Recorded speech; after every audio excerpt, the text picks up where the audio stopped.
Hi, my name is Christine Martynuk, and I will be presenting the results from Momentum, a London industry firm marketing the product Sonites. The following will be based on Markstrat Simulation by StratX. We will begin with the overall performance, move on to brand performance, and lessons learned. After that, we'll touch upon some takeaways regarding segmentation and the 4 Ps: product, price, place, and promotion.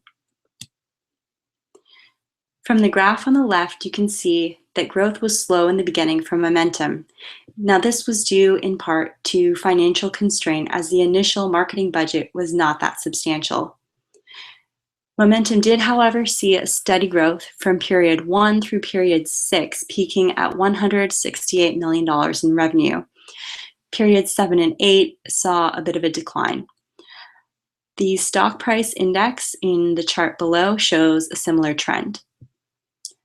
The graph on the right shows the value share for Momentum compared to the other competing brands. Momentum was able to maintain second place from period 3 through the end of the simulation in period 8. In first place was top competitor Records. The first 2 brands marketed were Most and Move.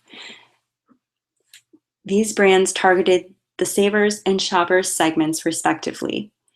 The initial goal here was to reposition these brands through R&D projects in order to leverage the existing brand awareness to maximize sales. After that, additional R&D projects were conducted to launch More for high earners, Mogul for professionals, Motto for explorers, and finally Mold for shoppers. The project used to launch More was actually simultaneously used to upgrade Move, as the shoppers and high earner segments were essentially looking for the same product attributes, but preferred to shop in different price ranges. You can see from this graph that there was a very heavy reliance on the brand Move. This definitely shows that a firm can be successful with one hero product. However, this creates a substantial amount of risk.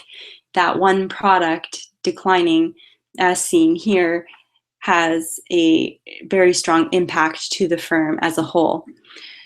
So the strong performance in period 6 certainly paved the way for overestimated production in period 7. The overstock from period 7 made it unrealistic to upgrade the product due to losses that would have resulted from disposal costs. So some of the keys to success for Momentum were heavy R&D investment for product upgrades and new product development.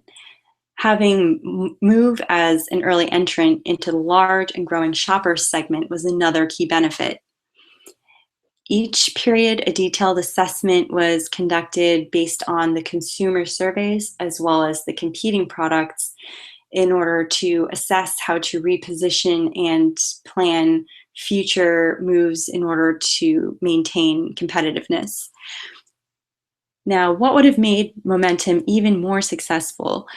Definitely taking the loan option for $5 million as early as possible would have allowed for earlier product development, would have allowed for more time for repositioning of different brands and growth in brand awareness. Another element that may have been more effective would have been to introduce new products slowly in uncertain segments. Now, Motto was introduced fairly aggressively into the Explorer segment, and the high advertising expenditure as well as the high expenditure in commercial costs made this product unprofitable, and it was therefore subsequently withdrawn. Segmentation.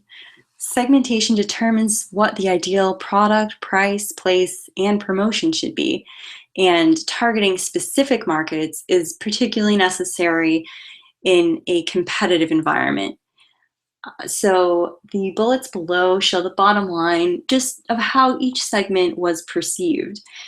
Now you can easily see here how Explorers was not a very attractive segment. They wanted very large screen size, extremely high processing power, but they didn't want to pay a lot of money for that. So this really was a fairly risky segment, and it was only attempted here because there was not a high degree of competitiveness, not a lot of other competing brands in this segment. Now the visual below shows an example of how we would move from a particular segment to determine what that product price, place, and promotion should be. So a member of this Savers segment really isn't looking for top of the line features. They really want an inexpensive product. They prefer to shop at mass merchandisers. And because this segment is so price sensitive, emphasizing price may be a good way to promote a product in order to reach that segment. Product. Of course, the product is based on the consumer wants and needs. The conjoint analysis chart shown below shows an analysis of the shopper segment. So for each of these variables, 4 arbitrary points were chosen. So this really only gives you an idea of what range would be optimal. We can see that price is the most significant driver here for shoppers, and that the ideal range for price would be somewhere between $241 and $324. Now, the next most important element for shoppers would be processing power. So here, somewhere more weighted towards 59 gigaflops, but somewhere between that and 75 would likely be optimal. Design and display were not quite as critical. So in determining exactly what features to add to a product for shoppers, we would also want to look at the competing products. Certainly, we wouldn't want to offer a product with fewer features at a higher price than one of the competitors, especially for this particular segment.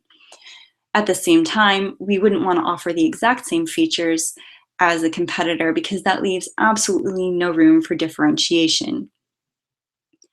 Overall brand image has an impact as well. Taking a product such as Most, which had high brand awareness and had been marketed to savers, it would not be a good strategy to take that brand and try and reposition it for high earners and professionals who are looking for a higher cost product and are also looking for that brand to reflect a certain social status. Price and place. So price, again, we're of course looking at what's ideal for a given segment, especially as we have seen with Move and More, which were the exact same product priced for specific segments. Competing product attributes and prices are also important to consider here. If our product has more processing power, it could probably be sold for a bit more than a similar competitor's product with slightly less power. Now, discounting to sell more product can be effective if the product is a bit overpriced to begin with. However, if the product attributes are no longer attractive to the segment, this alone probably will not be enough to move a substantial amount of product, and this was seen with the product move in those later periods. Place. So the preferences of the segment, of course, need to be taken into consideration. In general, geographical location is one element, but here we only had visibility to the store type. So in the chart below, you can see that although online stores were the least costly channel to market, they accounted for a little less than a quarter of the units sold, with the rest split fairly equally between the mass merchants merchandisers and the specialty stores.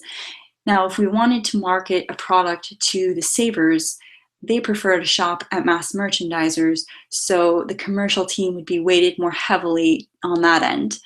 Alternatively, if we wanted to market a product to professionals and high earners, they preferred to shop at the specialty stores.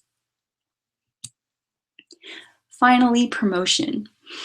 So in deciding where to focus the message for a particular segment, the semantic and multidimensional maps, as seen below, were extremely valuable in determining where products fell in relation to the segments, as well as in relation to other competitors.